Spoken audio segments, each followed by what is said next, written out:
뭐 그렇게 연락 주고받은 문자하고 이런 게 수상하다면 증인 통화 내역을 보면 계엄 전날인 12월 2일 날 대통령 영부인으로부터 문자를 2통 받아요. 그런 내역이 있습니다. 그리고 그날은 답장을 못하고 그 다음날 증인이 답장을 보냈어요. 그건 무슨 내용인지 기억나십니까? 글쎄요, 금방 기억이 잘 안 납니다. 계엄 전날, 당일날 영부인하고 문자 주고받은 거는 더 이상하지 않나요? 국정원장이 영부인하고 왜 문자 주고받습니까? 자주 있는 일은 아니었습니다. 홍장원 차장이 이재명 대표한테 전화 한번 해보라고 건의한 맥락이 이런 맥락 아니었어요? 야당 대표가 이런 얘기를 하니까 국정원 입장에서는 그런 걱정 안 하셔도 된다. 이런 전화 한번 하시라. 이런 맥락 아니었어요? 그렇게 설명하지 않아서 모르겠습니다. 아까 7년 전에 뭐 박근혜 탄핵 때 기사를 들고 왔다 그랬습니까? 예, 그러니까 16년 내지는 2017년의 기사였습니다. 예, 그게 뭐 내용이 탄핵 내용이 이제 정국에서 여야 소통이 탄핵 필요하다 국면에서 이런 이제 취지였다고요? 안보가 중요하고, 안보가 중요하고. 예, 뭐 그런 취지의 기사였던 거로 기억합니다.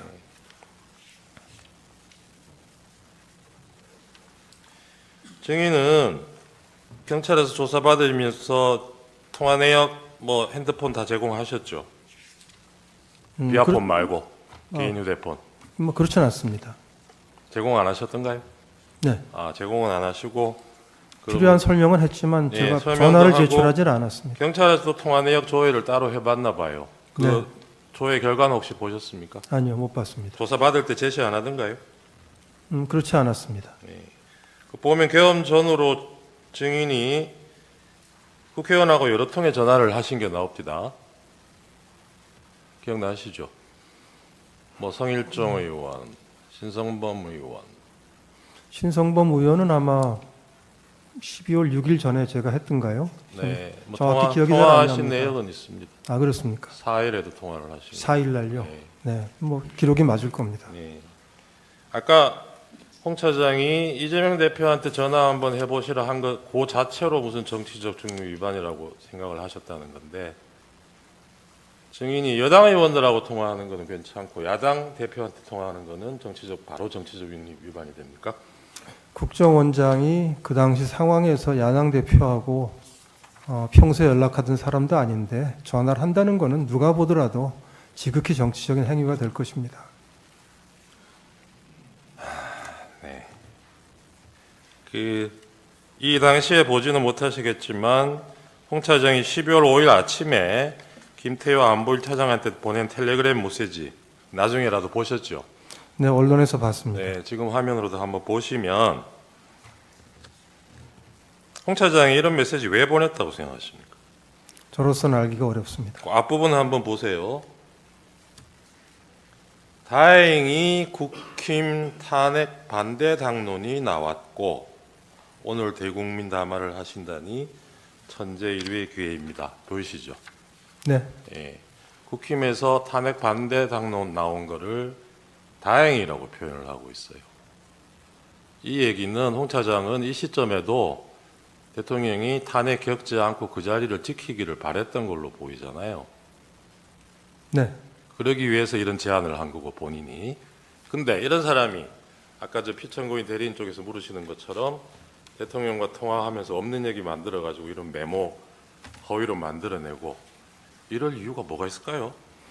그렇게 통화가 됐으면 저한테 그대로 얘기를 하면 되는데 왜 이렇게 말을 꼬아서 했는지 모르겠고요. 저는 그것도 증인하고도 얘기가 다른 겁니다, 홍 차장이. 네, 뭐 그렇습니다. 그리고 네. 저는 홍 차장이 지금 뭐 박선원 의원하고 연락을 했다는 것도 전혀 몰랐고 나중에 봤고 예, 그것도 제가 네, 여쭤볼 김태효 거 차장한테 기간이 이렇게 연락하는 사이인 줄도 사실은 몰랐습니다.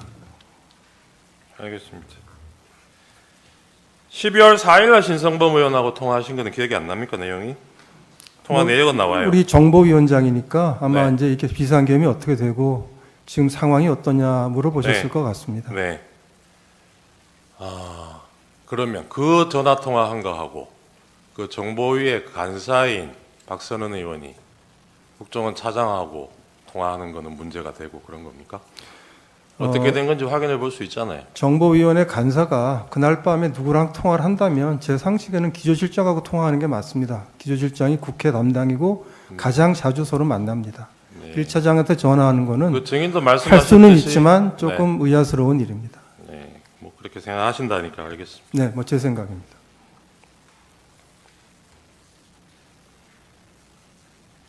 이날 정보위에서 이런 설명 시간이 마련된 것은 신성범 의원이 조선일보 기사 보고 홍장원에게 전화를 걸어서 먼저 국회로 오라고 해서 이런 자리가 마련된 건 알고 계시죠? 제가 신성범 위원장 전화했을 때 신 위원장은 저한테 홍장원 차장이 온다고 해서 오라고 했습니다라고 아, 했습니다. 그래요? 예. 나중에 보니까 또 다른 얘기 나온 거 물론 나중에는 봤습니다. 전화는 먼저 하기는 한 걸로 나와요. 통화 내역을 보면 신성범 의원이 홍 차장한테. 네. 네.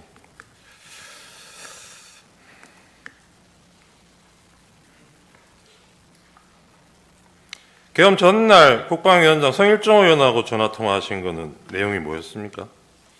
아, 그럼 12월 2일인가요? 2일이죠. 2일 저녁에. 성일정 의원은 친분이 제가 있으니까 전화를 가끔은 합니다. 네. 글쎄요, 당장은 기억이 나지 않습니다. 그러니까요. 이게 국정원의 정무직 고위공무원이 국방위원회하고 정부위원회 위원장이나 간사위원들하고 통화하는 게 아주 이상한 일은 아닌 것 같은데. 아주 이상한 일은 아니지만 그때 누구 한 사람을 찍어서 네. 박선원 간사가 물어본다면 기조실장이 더 자연스럽습니다.